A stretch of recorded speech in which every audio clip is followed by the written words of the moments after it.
So I think one of the biggest challenges actually was entering a context of which I had no prior knowledge. I had certain expectations, and I'd obviously done background reading, but being somewhere that was very, very unfamiliar, where things work in a very different way, and trying to ensure that what I was doing was embedded in the culture that I was working in. And so, for example, that brought challenges of, the obvious one, which is timings and communication as well, ensuring that my expectations were clear and that they were appropriate as well. That I wasn't demanding too much or trying to do things that were going to make a situation more sensitive than it might be. So I think that was a big challenge, and overcoming that.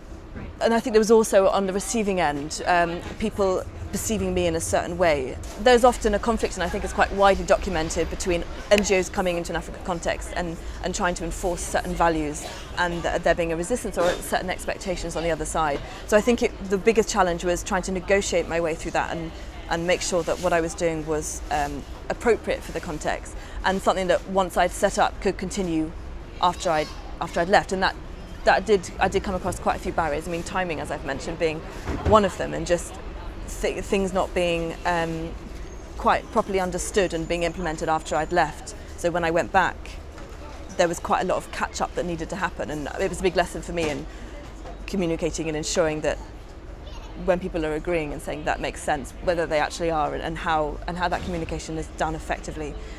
So that, I think that was one of the biggest challenges, just fitting both expectations within the context of the culture.